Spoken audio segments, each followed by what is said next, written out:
Salut à tous, on se retrouve ce soir pour l'épisode 2316 du Zap Image. On commence directement avec et on revient sur le match hier soir et Pep Guardiola a expliqué pourquoi il n'a fait aucun changement hier soir. Il a dit: je pensais que ceux qui étaient là étaient bons, ceux qui étaient là ont un certain niveau, ce sont des joueurs qui gardent le ballon. Le Real Madrid a des joueurs qui font des transitions de course, ainsi le jeu devient fou, nous n'avons pas ce niveau aussi bon qu'eux. Donc en gros il a dit que c'est pour ça qu'il ne pouvait pas faire de changement parce que les joueurs sur la pelouse étaient les meilleurs et il pense tout simplement que ceux qui auraient pu rentrer en cours de jeu comme Mahrez, Phil Foden ou même Alvarez n'auraient rien apporté de plus à cette équipe de City. Voilà la déclaration de Pep Guardiola. Qui méritait d'être élu homme du match, donc Richard il a dit Vini Junior, Gallagher il a dit Vini ou Camavinga, et Thierry Henry il a dit pareil. C'est vrai qu'ils ont été très surpris dès qu'ils ont su que ça a été Kevin De Bruyne qui a reçu le prix MOTM de cette rencontre. Donc Thierry Henry l'a dit, c'est pourquoi il y a une différence entre les anciens joueurs et ceux qui votent. C'est vrai que tout le monde a été surpris, c'est vrai qu'on pense tous que Vini Junior aurait mérité bien sûr ce trophée MOTM.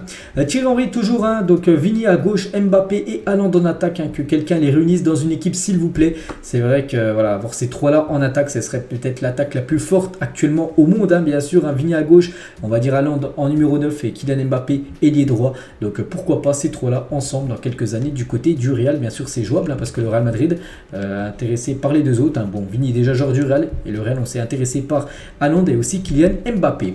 On revient les gars sur le père d'Erling Haaland que j'ai parlé à midi. J'avais dit que il s'était un peu mal comporté, il avait jeté de la nourriture, il avait même jeté des cacahuètes sur les supporters du Real Madrid. Donc lui il était en loge, le père de Haaland.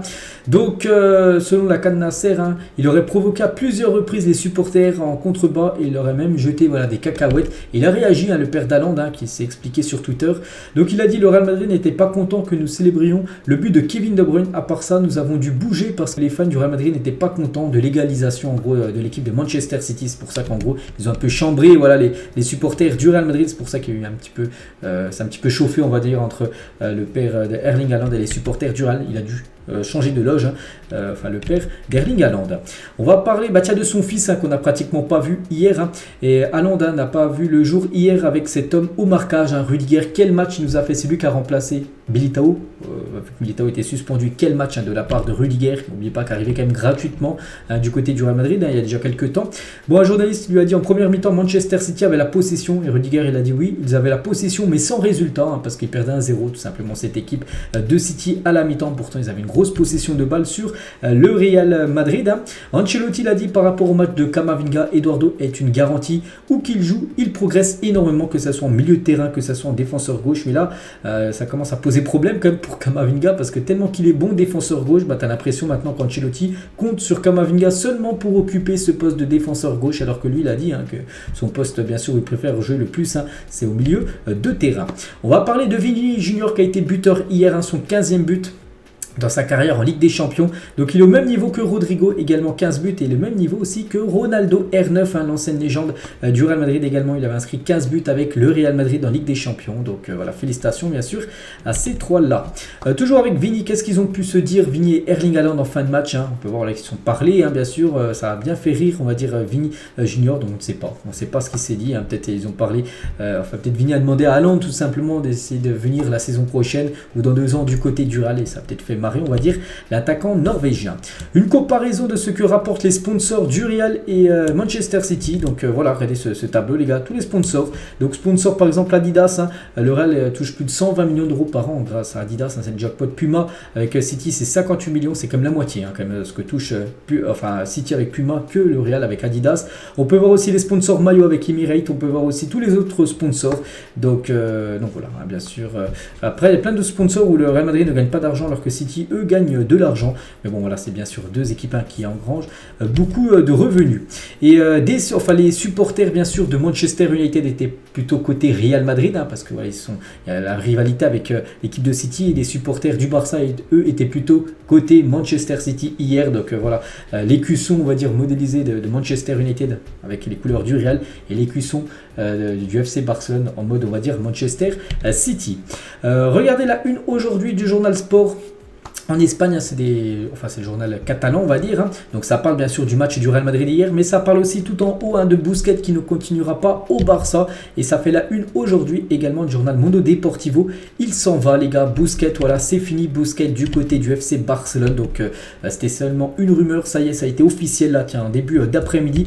Donc officiel, Busquets quittera le FC Barcelone à la fin de la saison. Voilà, c'est fini pour lui. Donc il a dit le temps est venu de vous annoncer que je dispute ma dernière saison au Barça. Je veux dire merci à toutes les personnes qui ont rendu ça possible du premier au dernier jour, le staff du club, en gros il remercie tout le monde, les délégués, la presse, les dirigeants, tout ça.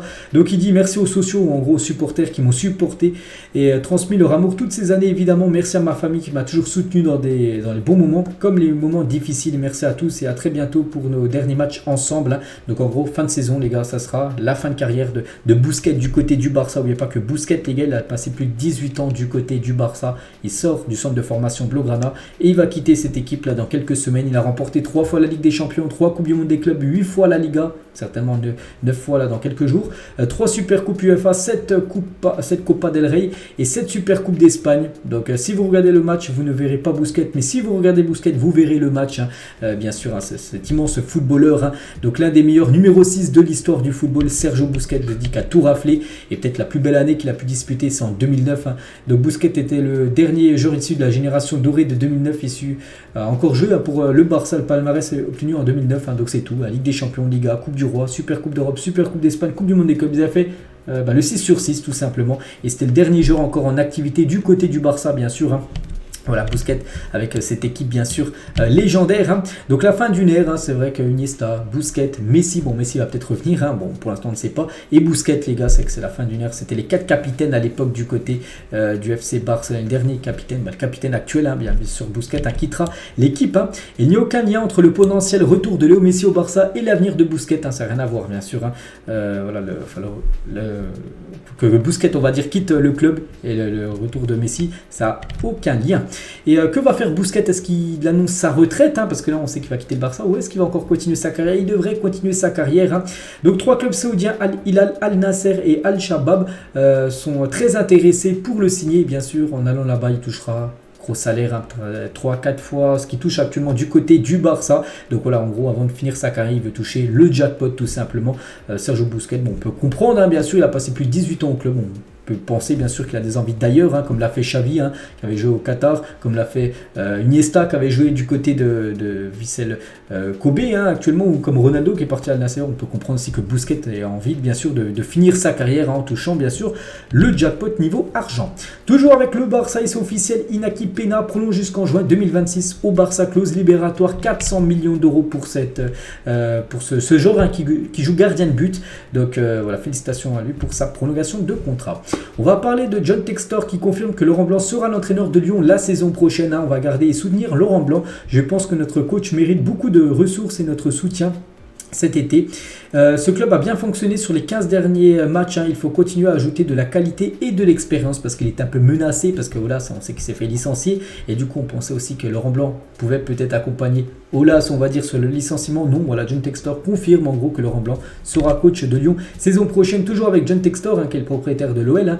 J'espère pouvoir continuer de compter sur Olas. Notre collaboration va se poursuivre, on va prendre un certain leadership par rapport à lui, mais j'espère toujours apprendre de lui sur Lyon. Voilà, donc en gros Olas va lui donner des conseils tout simplement à John Textor. Donc John Textor, c'est le propriétaire et le président, mais il ne va pas rester longtemps président de Lyon. Il a dit: je suis là pour longtemps, mais je ne serai pas le président pendant longtemps. Le club a besoin d'un homme présent sur place, c'est un des meilleurs postes au monde. On a commencé à chercher, voilà, pour trouver le nouveau président, parce que voilà, pour être président il faut être tout le temps, on va dire, du côté de Lyon, tout ça, alors que lui il est propriétaire de Lyon. C'est pas la même chose, comme Nasser qui est le président du PSG. Il y a le propriétaire du PSG, QSI, qui lui est tout le temps du Qatar. Donc c'est pour ça qu'il faut que du côté de Lyon, ils cherchent un président tout simplement. Là ils sont en train de chercher qui sera le futur président de l'OL. Et Olas lui entend rester un acteur majeur du football féminin. Voilà, maintenant il va plus se reconvertir, on va dire, avec le foot féminin à cette équipe lyonnaise, qui est l'une des meilleures équipes bien sûr au monde.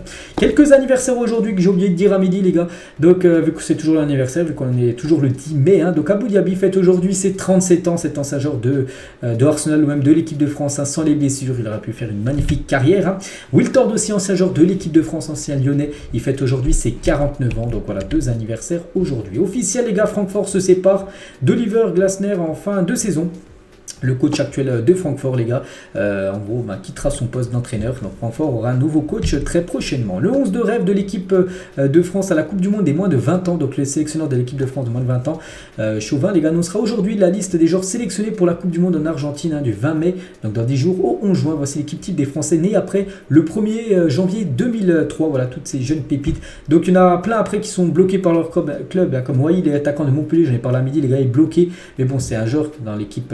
le 11 de rêve, on va dire, des joueurs nés après le 1er janvier 2003. Il y a aussi Matistel, il y a Désiré Doué aussi, Malogusto qui est aussi bloqué par Lyon, il ne pourra pas jouer cette Coupe du Monde U20, mais voilà, regardez toutes ces pépites de l'équipe de France, peut-être tous ces joueurs, on les verra en équipe de France A dans le futur. On va parler de Messi, les gars, l'Arabie Saoudite espère avoir convaincu Messi de jouer dans son championnat en offrant 1 milliard d'euros sur 2 ans en salaire, soit le double du contrat de CR7, mais le joueur lié au PSG jusqu'à la fin de la saison réserve sa décision.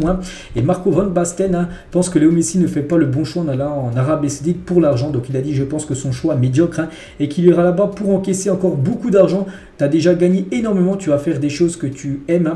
J'arrive pas à imaginer ça. Tu as encore ton propre patron, n'est-ce pas? Alors tu peux jouer au football là où tu le souhaites. Non.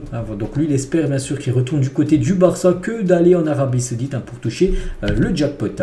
Et toujours avec Messi et son entourage, donc dans l'entourage de Messi, certains privilégieraient l'argent de l'Arabie Saoudite, tandis que Messi et sa famille souhaiteraient plutôt un retour à Barcelone. Donc voilà, peut-être c'est son père qui le pousse peut-être à signer du côté de l'Arabie Saoudite, alors que lui et sa femme et ses enfants préféraient plutôt un retour du côté du FC Barcelone. Le média croate Index, l'un des plus gros du pays, annonce qu'un accord a été trouvé entre le PSG et Split pour le transfert du défenseur central Luka Vuskovic, un jeune joueur de 16 ans, pisté aussi par Manchester City.